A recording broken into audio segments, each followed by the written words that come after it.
기억을 더듬어 보면요. 작년 그러니까 1년 전쯤에 이맘때입니다. 한동훈 대표가 여권의 구원 투수로 정치권에 등장했습니다. 한 대표의 지난 1년은 그야말로 다사다난했다 이런 평가 가능할 것 같습니다. 영상 준비했습니다.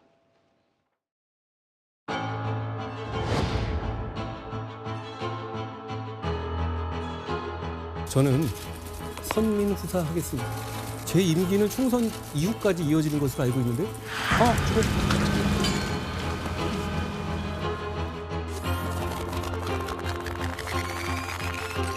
저는 선거 결과에 대한 모든 책임을 지고 비상대책위원장직에서 물러납니다.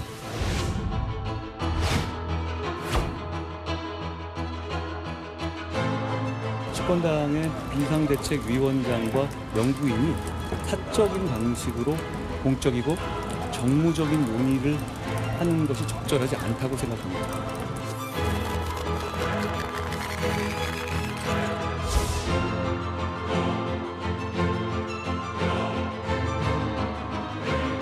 국민의힘!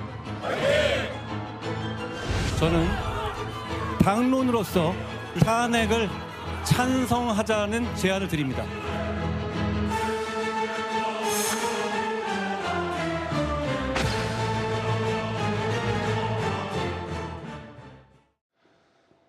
윤석열 대통령과 한동훈 대표는 검찰 선후배로 20년 이상의 인연을 맺어왔던 그런 관계로 알려져 있습니다. 저희가 뒤에 윤한 갈등이라고 해서 한 대표의 지난 1년간의 정치 행보를 윤한 갈등으로 점철된 1년을 정리해봤는데 사실은요. 지난해 12월 비대위원장에 임명되기 이전을 생각해보면요. 제가 그 당시 법조팀 기자였는데 법무부 장관의 새 정부의 법무부 장관의 한동훈 장관이 임명됐던 그 순간이 기억이 납니다. 모든 기자들이 정말 다 깜짝 놀란 그런 인사였거든요. 그런데 법무부 장관 시절까지는 윤석열 대통령과 한동훈 대표가 거의 한 몸처럼 여겨지다가 지난해 12월 비대위원장에 임명되고 총선을 준비하면서 공천 갈등, 그러니까 사퇴 요구를 받기도 했습니다. 그리고 전당대회 과정에서는 이른바 익심 논란, 이걸로도 갈등이 표출됐고요. 이후에는 독대를 하느냐 마느냐, 그리고 비상계엄 선포 뒤에는 이제 대통령 탄핵 찬성까지 갈등이 폭발하게 됐습니다. 윤 의원께서 보실 때는 이 두 사람을 갈라놓았던 것은 무엇이라고 보십니까? 두 분이 너무 비슷합니다. 저는 그게 문제였다고 생각합니다. 예. 그러니까 두 분 다 검찰 출신이고 법조계 출신이고 한평생 이제 특수부로 활동했던 두 검사가 사실은 너무 똑같습니다.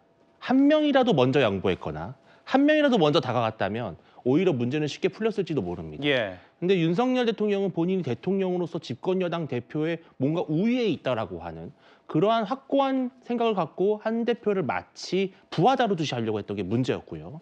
한동훈 대표는 마찬가지로 수평적 당정 관계라고 하는 그런 프레임을 내세우면서 윤 대통령과 본인이 어떻게 보면은 1대1로 상당히 좀 동등한 지위에 있다라는 식으로 여겼던 것 같아요. 예. 즉 서로가 서로를 먼저 숙이고 설득하는 모습은 없었고 각자가 자존심을 세우고 각자가 서로가 먼저 포기하기를 바라는 그런 서로의 기싸움이 결국은 이 모든 사태를 가져온 하나의 원인이라고 생각을 합니다. 예. 또한 저는 한 대표가 만약에 본인이 윤 대통령과 맞설 수밖에 없는 정치의 운명을 가졌다면 사실 이번에 당대표에 나오지 말았어야 했습니다. 그러니까 집권여당 당대표라고 하는 것은 그럼에도 불구하고 아무리 윤 대통령과 사이가 어떨지 몰라도 대통령을 지지하는 국정의 기반의 역할을 해야 되는 것이거든요.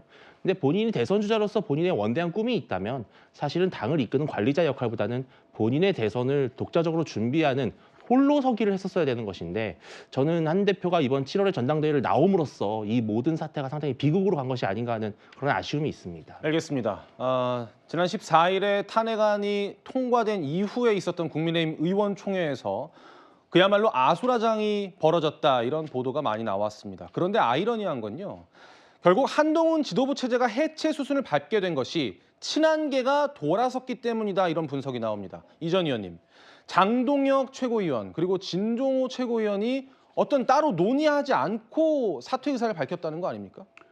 저도 이제 전원으로 들은 건데 사실 그 14일 이전에 장동혁 최고위원이 사퇴한다 만다 이거에 대해서 얘기가 많았잖아요.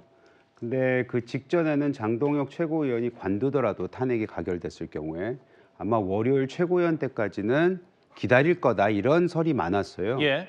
근데 그 방금 말씀하신 의총 때 굉장히 격하게 서로 부딪혔고 특히 당 대표를 향해서 굉장히 그 안 좋은 언사들도 많이 나왔고, 근데 거기에 대응하는 당 대표의 모습 속에서도 실망스러운 부분이 분명히 있었던 것 같습니다. 예. 그래서 그 당시에 다음에 좀 있다가 사퇴하려고 했던 장동혁 최고위원과 진정호 최고위원이 그 자리에서 바로 직후에 사퇴하겠다는 의사를 밝힘으로써 사실 한동훈, 즉 친한 쪽에서도 한동훈 대표에 대한 당시 서운함과 실망감을 좀 드러난 게 아닌가, 그렇게 지금 전언이 들리고 있습니다. 알겠습니다.